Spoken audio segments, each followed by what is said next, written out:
नमस्कार दोस्तों, आज के हमारे इस वीडियो में हम आपके लिए देवशयनी एकादशी की व्रत कथा लेकर आए हैं। एक समय महाराज युधिष्ठिर ने जिज्ञासा पूर्वक भगवान श्री कृष्ण से प्रश्न किया, हे केशव, आषाढ़ मास के शुक्ल पक्ष में आने वाली एकादशी का नाम क्या है और इस एकादशी का पालन करने की विधि क्या है? युधिष्ठिर महाराज की जिज्ञासा सुन भगवान श्री कृष्ण बोले, हे धर्मराज युधिष्ठिर, ध्यान पूर्वक सुनिए। मैं आपको एक कथा सुनाने जा रहा हूँ जो सृष्टि के रचयिता ब्रह्मा जी ने नारद मुनि को सुनाई थी। जैसा कि आप जानते हैं कि नारद मुनि सदैव लोक कल्याण हेतु विचरण करते रहते हैं।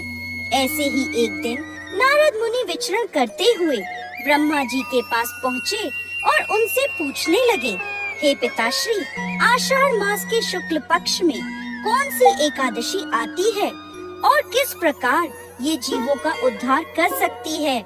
नारद मुनि का प्रश्न सुन ब्रह्मा जी बोले, प्रिय पुत्र, आषाढ़ मास के शुक्ल पक्ष में आने वाली एकादशी को देवशयनी एकादशी या पद्मा एकादशी के नाम से जाना जाता है।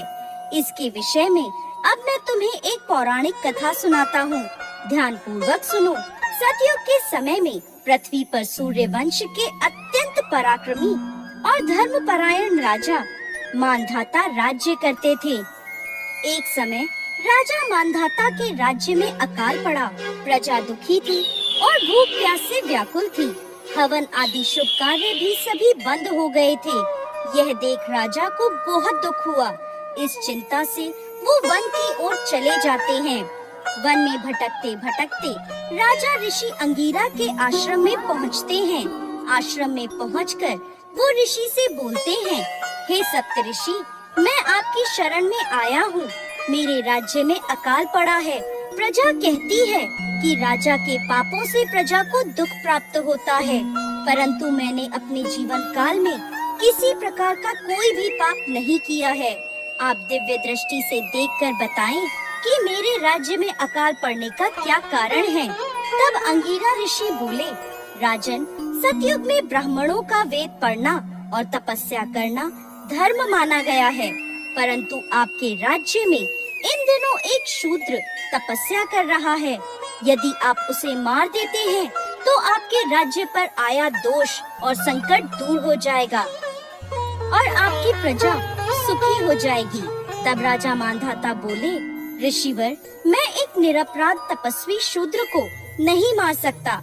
आप इस कष्ट से छुटकारा पाने का कोई और सुगम उपाय बताएं। तब ऋषि अंगीरा बोले, सुगम उपाय कहता हूँ, ध्यान पूर्वक सुनिए राजन। आषाढ़ मास के शुक्ल पक्ष में भोग तथा मोक्ष देने वाली देवशयनी एकादशी आ रही है।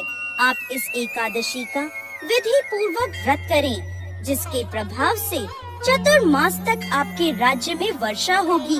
इस एकादशी का व्रत सिद्धियों को देने वाला तथा उपद्रवों को शांत करने वाला है।